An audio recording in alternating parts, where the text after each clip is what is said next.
fam. It's your favorite cousin, your favorite uncle, your favorite nephew, your favorite son, your favorite father, your best friend. It's me, Dr. Larry, and welcome to Living For You, the YouTube channel. This is a safe space, it's a positive place in which we come together and we learn and we grow. This is a very positive place, one of the very few positive places that you have out here on these internet streets. So if you are new and you are watching but you're not subscribed, go ahead and subscribe to the channel. I promise you, you will enjoy it. It's nothing but positivity and all love here. If you're a loyal, faithful subscriber, a family member who have been here since day one, I love you guys. You guys know how I feel. Thank you for supporting me. Thank you for watching the videos. Thank you for sharing the videos, leaving the comments, sending the emails, purchasing my courses and all that stuff. Speaking of courses, if this is your first time knowing me, seeing me, experiencing me, I am Dr. Larry Smith. I'm a certified life and spiritual coach. I own a business called Live For You Coaching.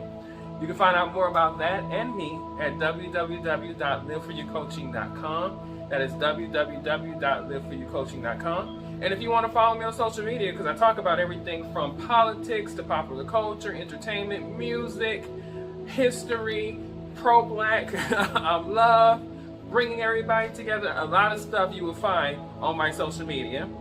You can follow me at Dr. Larry Smith on both Instagram and on Facebook. That's Dr. Larry Smith on both Facebook and on Instagram. Hey family, how you doing? I wanted to jump on today and I wanted to talk about the generational divide. Oh yeah, that's a big one. The generational divide.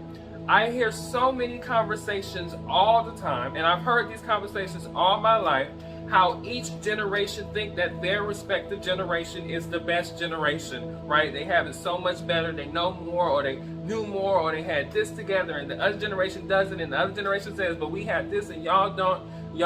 It's just this big old generational divide, right? You know, and I'm a product of someone who is in kind of the middle era of where I had to learn some of the stuff of the young generation, a lot of it, in order to just be able to survive, whether it was in school, whether it was at work, whether it was just communicating with students, interacting with people. I had to learn that stuff pretty rapidly. But I was still one hand or one foot or whatever you want to say into the old generation where the newer stuff and our parents and our grandparents, the way that they saw life and they perceived life was still very strong and had a very strong influence on me. So my generation, the Generation X / some of the millennials, have a different take on kind of this generational divide. We kind of sit in the center of it. And I think it's important that we do, because we bridge that gap between the two generations, right? There's a lot of things from the old generation that, you know, that we love. Like one of the things that I love about the older generation, I'm talking partly some of my generation, but those who came well before me for many years. I appreciate their faith, right? The faith of those generations before me was great, right? They had no wealth like the newer generation had today. They didn't have a lot to hold on to. So what they held on to was the hope of something better. What they held on to was the belief in something higher than them. There was a belief in a faith so strong that carried generations before me. I can speak specifically about the African American race, but carried the African American race before me through slavery, through Jim Crow, and through so many other things. And that faith was super, super duper important to get through all that, because I believe without that faith, it would have been even more of a tough journey than it was. Whereas on the flip side coin, this younger generation has access to information. So whereas that older generation, they were blind faith and they just believed in what they were told and they didn't really know scripture or they didn't know religious teachings for themselves, this newer generation can just go and Google it and get all the information about any respective religion, spiritual walk, way of life, things that were before Christianity, for example, was a thing in the black community and other things. They can go and research it and know more and can actually understand it from a more intelligent perspective or a more understanding of it deeper than what their grandparents and parents even know, which is a good thing. But the problem that arises with that is that on one hand, you got the older generation that is just blind faith and doing things and stuck in those traditions that sometimes were unhealthy in the long run. The newer generation ignores tradition and ignores as though those things aren't important. And I do believe that this current generation has a problem accepting hierarchy. Now, what do I mean when I say that? Do I believe that there's hierarchy in society? Absolutely. But do I believe that we're all inherently equal? Absolutely. I believe we're all part of the same spirit. We're all part of the same force. The same energy connects all of us. So in that regards, yes, we are definitely equal and aligned and one-on-one, and we're in this together. But in society, not everybody is equal. I'm not a brain surgeon, so I can't tell you the information that a brain surgeon can tell you about your brain functions and even how to do brain surgery. So I'm not going to speak as though I'm an expert on brain surgery when I know that it's not a field that I understand, no matter how much I Google about it. And I think this younger generation has a tendency of doing that. Matter of fact, I know this younger generation has a tendency of doing things like that. I've dealt with students who try to correct me. I've dealt with students who try to give, try to place themselves here above me, and I'm like, you're in my class. I've spent the last 25 years studying this stuff. I know this stuff inside and out, even the newer stuff. What you're saying isn't correct, but they don't see that hierarchy. I remember the very first time I had a student call me by my first name. Now in my class, I prefer you say Dr. Smith, Professor Smith, you can even say Mr. Smith. But either way, I feel like it's a level of distance that we have to keep between teacher and student while we're in that capacity and in that environment. But I've had students call me by my first name and I'm like, whoa, like, whoa, we're not buddies. This is not that kind of relationship. Respect the boundaries. So I do think that this generation has a problem with respecting certain boundaries as it relates to societal hierarchy. With that said, on that same flip side, this generation is excellent at drawing boundaries for themselves and being able to articulate things that they do not want, or they do not approve of, or they do not accept. Whereas the previous generation, my generation and those before me, certain things we accepted and we didn't even talk about. Like, for example, child molestation and other types of things within the family. We didn't talk about those things. And many of us had gone through those things, myself included, and so many people I know, but it was not something that we spoke about within the family. It was the secrets that we just didn't share. And many times those secrets were the secrets that was breaking families, ripping family apart, ruining people's lives, causing people to have all kinds of trauma and drama and whatever, and not living the best life that they could. Because the older generation believes what happened in this house stays in this house. And they weren't even equally going out to seek therapy. You can go to your great-grandparents or your grandparents or my grandparents or my parents and you bring up therapy and they look at you like, I don't want anybody playing in my brain. That is how they perceive therapy. I don't want somebody putting thoughts in my head or going inside of my head. And then you ask the question, what do you got to hide? What's so secretive in your mind that you don't want nobody else to know? But this generation is more inclined to go to therapy. They celebrate healthy mental health. This is why coaching is so prominent now, and therapy and psychology, because people are wanting to be healthy mentally. People are wanting to be healthy physically in this generation. This generation is more apt to go to the gym and to exercise and to eat different kinds of foods, or to lessen their portions, or to go vegan. Whereas previous generations would eat the natural, traditional, unhealthy things, or high amounts of them, to where they were dealing with certain diseases like high blood pressure, hypertension, which I think is high blood pressure, diabetes, cholesterol issues, and all kinds of other things. Because they didn't have the information or the education or the knowledge about what they were consuming. They were surviving. So much of the food is survival food. So this generation is clearly more knowledgeable about that. Another thing that I see that is a difference within a generation is the older generation was more patient. The older generation was more patient. which means that they didn't expect things to happen overnight. They didn't expect things to happen immediately.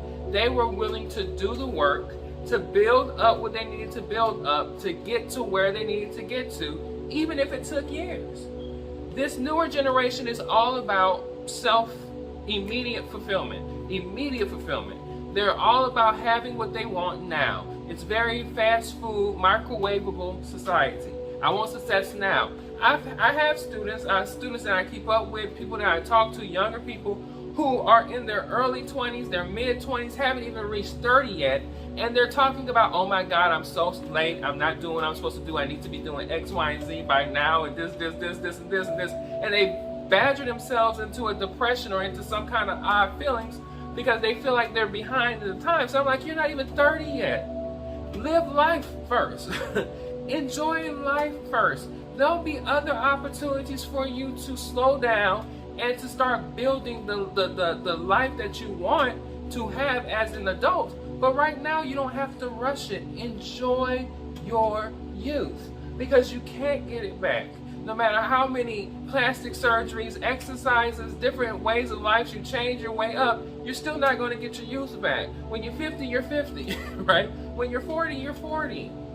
And so I have to tell this younger generation to slow down and be patient and just work your way to where you want to go and wait. Patiently wait. The older generation was good at that. They waited. They weren't all about the instant gratification as much as this younger generation is all about the instant gratification. I have spoken about a lot of different things, and I can go on and on and on about what the older generation versus the younger generation and all this other stuff. What it says to me, in the grand scheme of things, aside from the generational differences, is that we can learn from each other. The older generation can learn from the newer generation, and the newer generation can learn things from the older generation. But the problem that we have amongst the generation is there's not a lot of communication at all. It's one of the examples that I can think of is being in the barbershop, where you got people of different generations in the barbershop. That is one of the only places where you have the old heads, as the older men are called, speaking to the young heads, as the younger men are called. The OGs speaking to the young people. And that's one of the only catalysts that I see that kind of interactions happening, and I'm sure it happens in beauty shops and such, things like that, or around dinner tables sometimes. But generally, in real-time context, the generations aren't communicating with one another. The younger generation is off living their young generation stuff, and the older generation is living the traditional older generational things that they do and that they have always done. But I think when there is a dialogue amongst the two generations, we can strengthen the culture. We can strengthen the culture. The older generation can teach the newer generation peace and how to wait. And the younger generation can say, but you worked hard for what you have. I don't have to work as hard. Let me teach you how to not have to work hard for the same thing that you worked so hard for. There's an easier way to do things. You know, the younger generation can teach them, the older generation, about setting boundaries and getting therapy and taking mental health important, or looking beyond just religious faith for understanding who you are, that there's so many things that comprise of who we are, that it's not just religious faith. And the older generation can teach the younger generation, but there is value in faith. There is value in faith, because when all of the stuff is no longer around, the glitz, the glamour, the money, the cars, the houses, the television shows, the internet, the media, the social media, what's left other than your faith? You know, 2020 has taught us a lot. 2021 is continuing the lesson.